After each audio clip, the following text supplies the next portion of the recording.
One of the things that people have asked for over the years is an easy way from the everything, the all photos view, and what we're calling library view in Mylio Preview to be able to drag and drop things and reorganize on the fly very, very easily. And to facilitate this, we came up with this thing called drop zones. So when you click this icon here in the upper left, and this is going to be either drop zones when you're in library view, or it's going to be navigation when you're in one of the other views. So let me go ahead and pop that open. And it looks very much like navigation. You have your folders up here at the top and you have your albums at the bottom, but these are not navigation in the traditional sense. You can't click on one of them and have it jump you to that particular grouping. And you'll notice here under albums, smart albums is not listed because smart albums are not something you can drag and drop to. It's something you have to configure with specific rules. So the things that you can drag and drop into are going to be your folders and they're going to be your albums.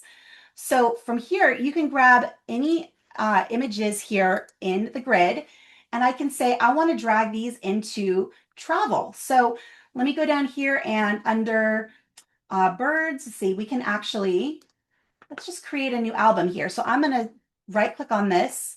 Actually, let's do this a different way. I want to start a new album. So I'm going to take a couple of images here. I'm going to right click on this and I'm going to say add to album. And we're going to go ahead and say new album. We'll call it travel. And we're going to go ahead and create. So now I have a travel album. And as I'm going through my images, maybe I want to add more images from my main grid into that travel album. I can just select them and grab them and drag and drop them here into travel. And that is exactly what a drop zone is.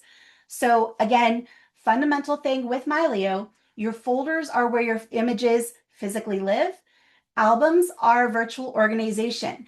And you can do both right here from drop zone. So if you want to physically move things around on your hard drive, you can certainly do that. I could take these images here that are all birds, and I could go here under my sample library, scroll down a little bit, and this is adjustable too. So I can move these up and down, and I can go ahead and drag those into a different folder if that's what I want to do.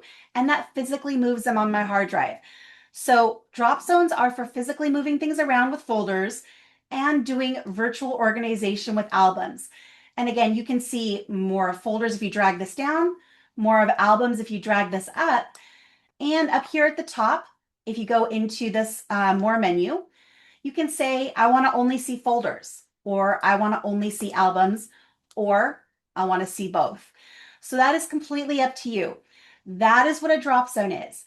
Now, just to kind of contrast that with the navigation that we have in other views, if I go ahead and switch over into, say, album view, and you'll see that this actually comes up and this is navigable. So if I go ahead and click on bracketing here, that's actually going to take me to that bracketing album.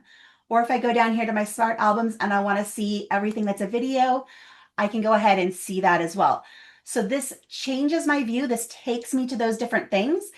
Whereas the drop zones that are over here in the library view, formerly known as all photos, are a place for you to reorganize. And again, folders are for your physical organization. If you drag and drop something into a folder up here in this drop zone, that is going to be physically moving them on disk. If you drag and drop something over here into this album, this is going to be virtual organization. And this is, you can group things as however you like. And any one image can be in as many different albums as you want. A photo can only be in one folder at a time, but it can be in as many albums as you like. So hopefully that gives you guys an overview of drop zones and how drop zones are different from navigation. I hope you guys find this tool useful. I think it's going to be a really great way for people to organize on the fly and be able to see everything in their library exactly the way they want to see it.